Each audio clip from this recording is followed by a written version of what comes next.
नमस्कार. मी शेखर नानसकर. जंगलात गेल्यानंतर मुक्काम करणं हे आलंच. आणि मुक्काम केल्यानंतर खायचं काय हा प्रश्न सगळ्यात महत्त्वाचा असतो. मुक्काम केला म्हणजे स्वयंपाक करावा लागतो अशी एक कल्पना आहे. आणि एकेकाळी ट्रेकिंगची जी सगळी स्टाईल होती, या स्टाईलमध्ये कुठेही गेलं तरी स्वयंपाक हा फार महत्त्वाचा असायचा. याच्यामध्ये खिचडी, रस्सा आणि वगैरे वगैरे गोष्टी असायच्या. पाव बरोबर नेलेला असायचा. आणि स्वयंपाक करणं हा एक मेजर त्यातला भाग असायचा. याचं कारण असं असायचं, ट्रेकमध्ये वेळ बराचसा अवेलेबल असायचा. एकदा रात्र झाली की एखाद्या मुक्कामाच्या ठिकाणी पोचलं की काय करायचं, तर स्वयंपाक करायला भरपूर वेळ असायचा. आणि इतर गोष्टींनाही खूप वेळ असायचा. म्हणजे ते गाणी गाणं, ते एकत्र वगैरे सगळं, रात्री कॅम्प फायर वगैरे करणं, या गोष्टीला वेळ असायचा. जंगलाच्या ट्रेकमध्ये किंवा जंगलाच्या सहलीमध्ये किंवा जंगल ट्रेकमध्ये एक गोष्ट नक्की असते की दिवसाचे 24 तास तुम्हाला उपयोगाला आणायचे असतात. रात्रीसुद्धा कधीही काहीही घडू शकतं, दिवसासुद्धा कधीही काही घडू शकतं. आणि हे सगळं पाहण्याकरताच आपण त्या भागामध्ये गेलेलो असतो. म्हणून तिथला 24 तास उपयोगाला आणणे आपल्या दृष्टीने अतिशय महत्त्वाचं असतं. म्हणून कशात वेळ घालवायचा आपण ठरवायला पाहिजे. जंगलात स्वयंपाकात वेळ घालवायचा का? कारण स्वयंपाक करायचं म्हटलं की अनेक गोष्टी पुढे येतात. स्वयंपाक करायचं म्हटलं की चूल येते. स्वयंपाक करायचं म्हटलं की काहीतरी पेटवावं लागतं. ती चूल मेंटेन करावी लागते. ते गरम झालेले पदार्थ कधी शिजून होणार आणि त्यानंतर ते खायचे, या सगळ्या गोष्टीमध्ये म्हणजे पार भाज्या चिरण्यापासून वगैरे वगैरे सगळं करण्यातोपर्यंत 1.5 ते 2 तास साधारणतः यायला लागतात. आणि या 1.5 ते 2 तासामध्ये त्या ठिकाणी खूप हालचाल चाललेली असते. या हालचालीमध्ये ती चूल करणं असतं, त्यातनं येणारा धूर असतो, ती चूल सारखी पेटवणं असतं, एकमेकांशी बोलणं असतं, भाज्या चिरणं असतं किंवा भाज्या धुणं असतं किंवा काही पाणी आणणं असतं. काही या सगळ्यामध्ये जाणारा जो वेळ असतो हा खरं तर जंगलामध्ये परवडत नाही. याचं कारण आपण ज्या ठिकाणी राहिलेलो असतो त्या ठिकाणची सुद्धा प्राण्यांची आवक जावक हालचाल असते. त्यांचा तो रोजचा भाग असतो. त्या ठिकाणी ते रोज येणार असतात, कधी पाण्यावर येणार असतात, कधी कुठेतरी जाणार असतात. आणि त्यांच्या रोजच्या त्या रुटीनमध्ये आपण तिथे आहोत हे त्यांना खरंच माहीत नसतं. आणि ते ज्यावेळेला तिथे येतात त्यावेळेला अचानक त्यांना धक्का बसतो की इथे कोणतरी आहे. हे त्यांना खरं तर लांबनंच कळतं. म्हणजे आपली चाललेली हालचाल, आपला येणारा आवाज, ते येणारा धूर आणि तो पदार्थाचा वास हा काही अंतरापर्यंत पसरलेला असतो. जेणेकरून प्राण्यांना कळतं की इथं कोणतरी राहणार आहे आणि which is a odd man out over here. इथला ही व्यक्ती नाही, या जंगलाच्या रुटीनमधलं नाही. म्हणून ते त्या ठिकाणी टाळण्याचा प्रयत्न करतात, त्या ठिकाणापासून लांब राहण्याचा प्रयत्न करतात. खूपच अलीकडे सावध होतात आणि शक्यतो लपून कसं वावरायचं हे प्राण्यांना पहिल्यापासून शिकवलेलं असतं. मग तो वाघ असो, बिबटा असो, कोणी असो, पहिलं तो स्वतःला वाचवतो, याच्याकरता तो लपतो आणि म्हणून तो आपल्याला दिसत नाही. आपण आपल्या धुंदीमध्ये असतो.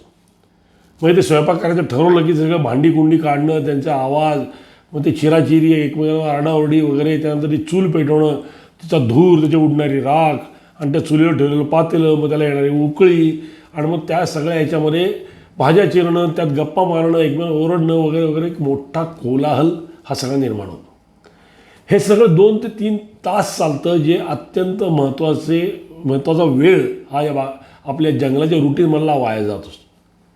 त्यामुळे जंगलात स्वयंपाक करावा का नाही असा प्रश्न पडतो. मी खरं तर सांगेन जंगलात स्वयंपाक करूच नये.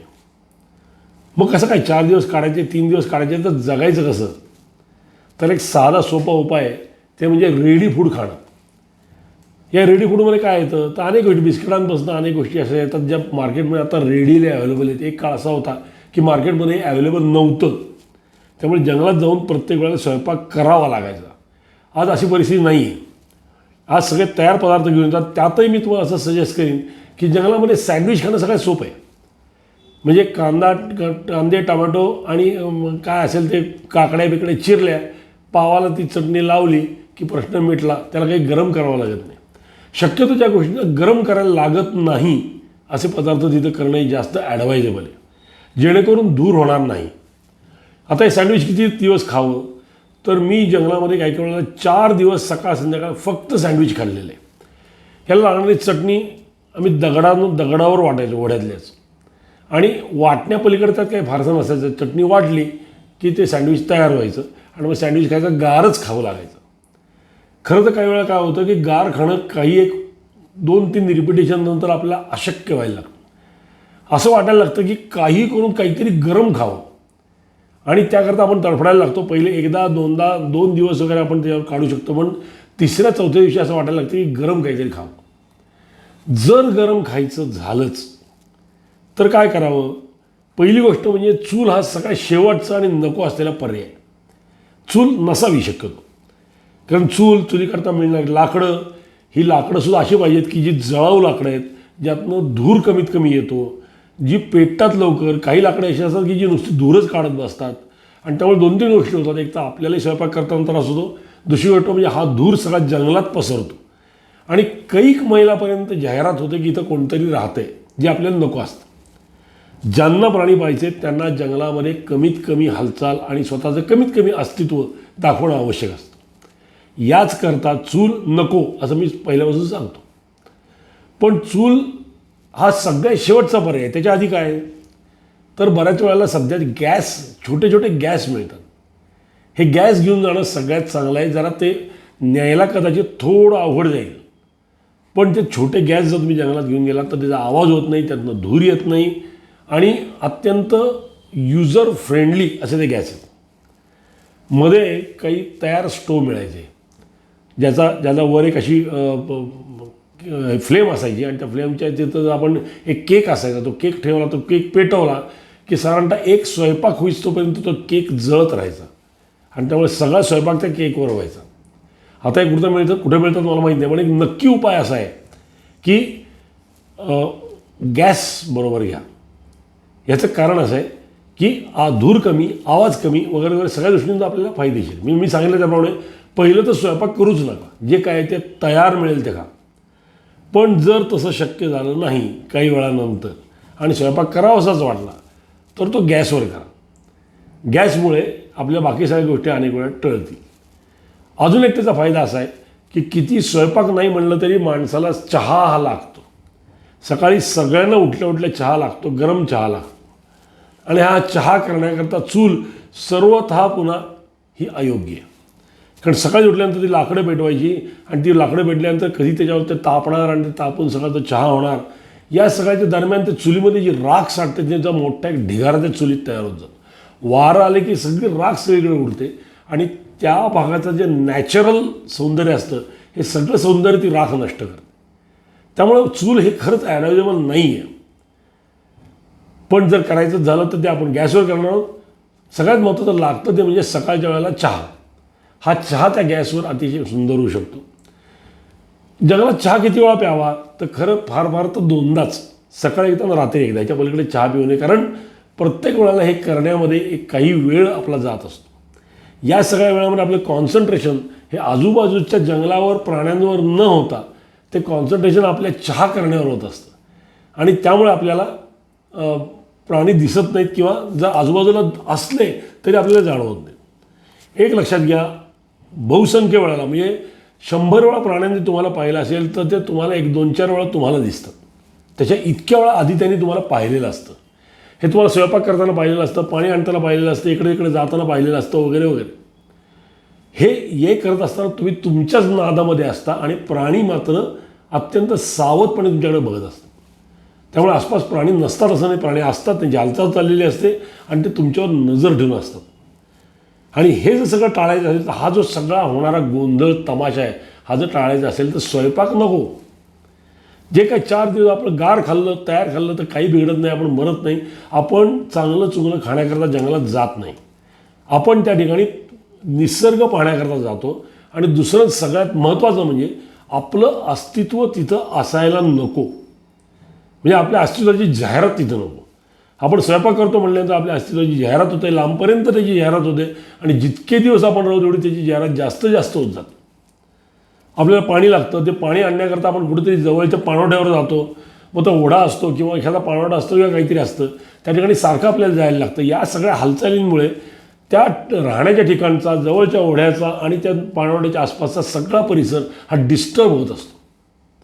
हे सगळं टाळण्याकरता एकदाच पाणी भरून घ्यायचं आणि तेच पाणी प्यायचं किंवा वापरायचं अशी व्यवस्था आपल्याला करता येते. शक्यतो पाणवठ्यापासून लांब राहायचं, आपल्याला पाणवठ्याच्या जवळ राहायचं नाही.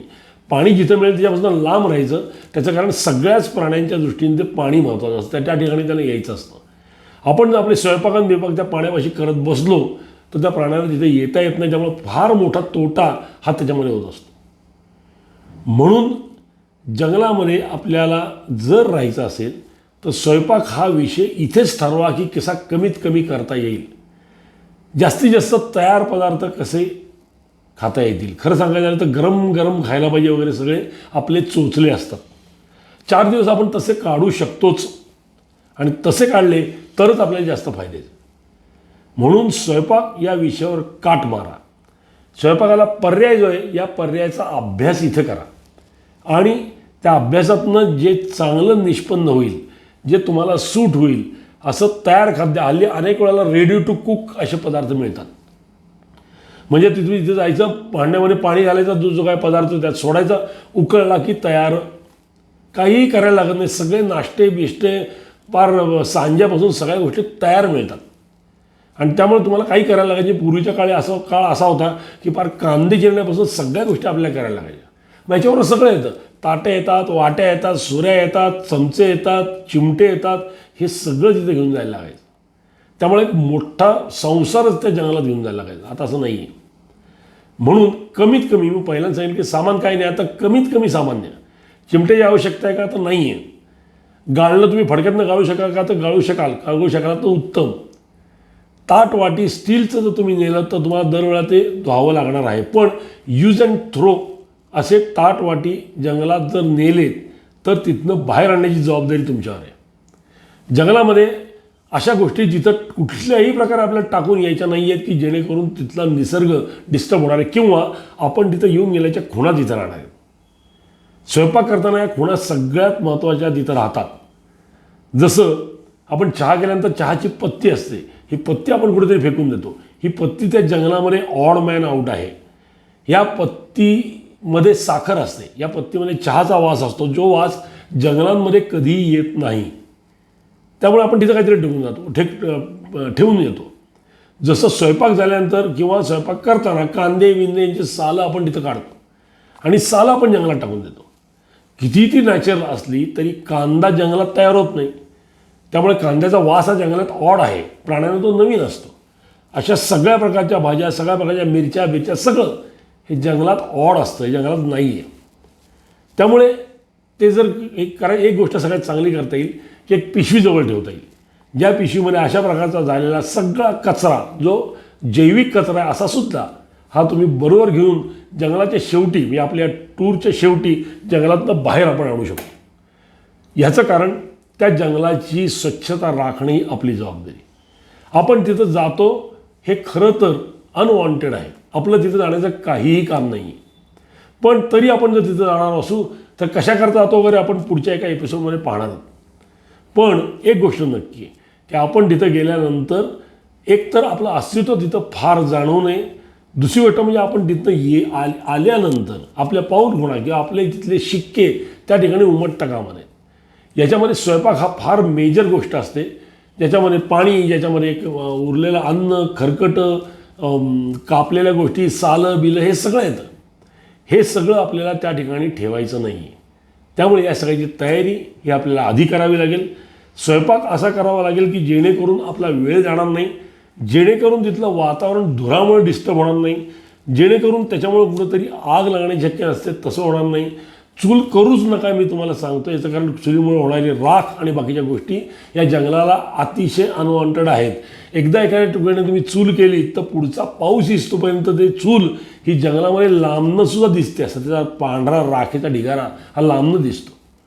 प्राण्यांच्या दृष्टीने ज्यांचं ते घर आहे, त्यांचं ते रोजचं वावरण्याच्या ठिकाणी, ज्या ठिकाणी त्यांना प्रत्येक बारीक सारीक गोष्ट कुठं काय आहे कळत असतं आणि अशा ठिकाणी अशा निर्माण झालेली राख ही त्यांच्या दृष्टीने त्यांच्या घरामध्ये एक डिस्टर्बन्स असतो.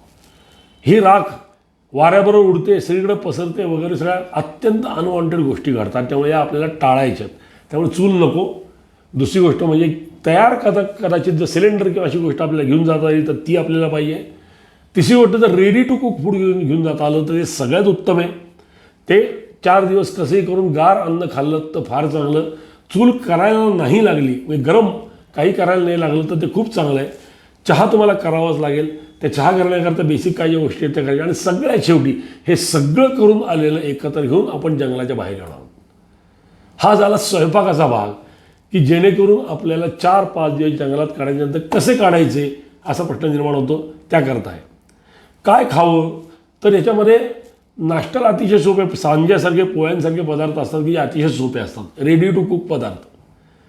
त्यानंतर जेवणाला काय करावं, तर कमीत कमी ब्रेड आणि त्याच्यावर लागणारी एखादी गोष्ट अशी जर गरम खायचं असेल तर अशी आपल्याला वापरायला हरकत नाही, जेणेकरून 5-7-10 पदार्थांची काही गरज नाही आहे.